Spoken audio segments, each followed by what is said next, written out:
This is a book summary of It's Called Work for a Reason. We are Accessory to Success. Review a lot of business books here. If you like that kind of thing or you're a writer as well, we have a lot of different topics we send out in our email newsletter that goes out once a week. Book releases in there, reviews, tidbits and takeaways from all these great business books.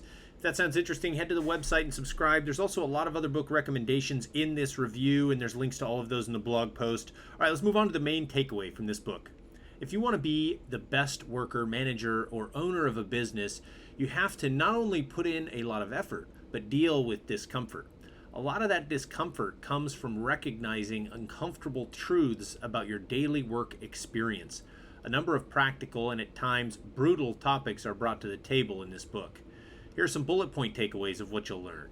The modern day lowered expectations for most workers' performance.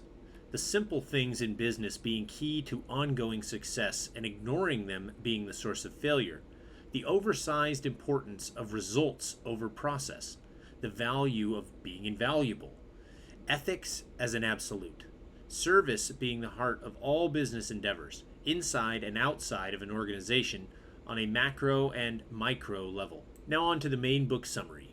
Much like Larry Winget's previous and most recent works, It's Called Work for a Reason is meant as both a guide on how to be the best you can be, while also existing as a commentary on modern work world.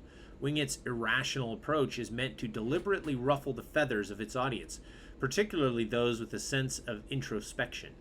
This might be off-putting to those who do not like the idea of unpleasant criticism, and in some cases, some might see this approach as borderline bullying, depending on the reader's own personal level of sensitivity.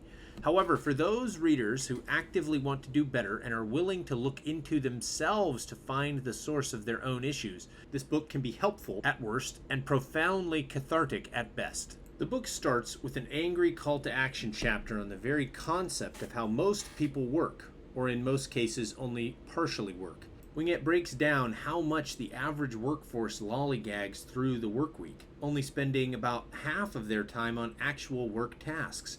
The rest of that time, Winget argues, is spent socializing, web surfing, and stretching out breaks and lunches longer than they're supposed to be. An entire book dedicated to solving this problem is the Workplace Engagement Solution. Management tends to focus on process instead of results, and the importance of looking busy to many leaders is more important than what's actually getting done. Near the end of the first chapter, Winget goes so far as to argue that they stretch those breaks and lunches, not putting in the best effort and skimping on customer service is an act of theft, whether intentional or not. In his best-selling book, The 4-Hour Work Week, Tim Ferriss calls poisonous act of looking busy W for W, or working for work's sake. Once past this opening, It's Called Work for a Reason comes with lessons, arguments, and anecdotes in thematic chapters. In the chapter on success, the main takeaway is that complicated tasks seem to work out on their own, and the simple tasks that most people are aware of lead to the most success, like treating people nicely, having goals, being flexible, taking responsibility, and so on. Extreme Ownership is a great book to read on this topic. Other points argued by Winget include issues like the societal overvaluing of observing or watching as opposed to doing, the importance of paying people well, the mistake of valuing passion and enthusiasm as a necessity for work performance, though Winget frequently adds as an aside, but it helps. The importance of respecting fellow employees, customers, and even the competition, and the acknowledgement that everything is not always going to be fine in a workplace. The Messy Middle is a book written by the founder of Behance, and it covers all of this very well. Even in a business book designed to irritate both employees and employers, there are a number of items that employees might bristle at, not due to the harshness of the material, but due to the bias towards employers. Winget himself is fond of old joke quotes from the old Wizard of Oz comic strip. In essence, whoever has the gold makes the rules, and it shows.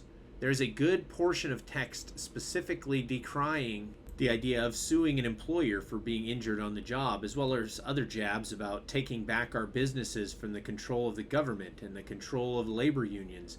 Even though labor union membership is nowhere near the number of union members 40 or 50 years ago, And a lot of the public sector union membership across the country, especially in the right to work states, has less bargaining options and power than they have had in the past. One might think Winget is playing to the crowd that hires him for speaking engagements in these passages, if not being outright political in a book that one might not expect to be very political. On the other hand, Winget pulls no punches with management and employers in terms of work environment and priority management, speaking specifically about the expectations some employers have in regards to people coming in early and leaving late as a regular habit. Quote, routinely a job can be done in the number of hours for which you are paid. Don't reward someone for being a workaholic. It isn't healthy and it sends the wrong signals, both to the workaholic and the other employees. Quite the opposite sentiment is shared in the book Ogilvy on Advertising, where Jeff Ogilvy is quoted as saying, hard work never killed a man. In the end, Winget summarizes his most important points, hammering home throughout the book in two separate lists of 12 rules, one for employees and one for employers, as an easy takeaway for those who have made it through and found it to be what they needed to read. About the author, Larry Winget. Larry is a self-help author, entrepreneur, and motivational corporate speaker. He started his professional career in Oklahoma with a telecom company after working for the Bell Systems, and transitioned into writing and speaking in 1990. His approach has changed dramatically over the years, starting with a more comedic approach and moving towards a more confrontational, old-school black and white approach to his audiences. His breakthrough self-help book, Shut Up, Stop Whining, and Get a Life, was published in 2004, becoming a New York Times bestseller and led to a number of similarly themed books on various aspects of life, such as You're Broke Because You Want to Be, Your Kids Are Your Fault, and What's Wrong with Damn Near Everything. He hosted the A&E Network reality series Big Spender and currently resides in Arizona. This has been a book review of It's Called Work for a Reason. I hope you've enjoyed this review. There's a lot of other book recommendations. You can find links to all of those in the blog post. Don't forget to subscribe to our email newsletter where we send out great book releases, reviews, takeaways from these great business books once a week. Thanks for listening, and we'll see you in the next review.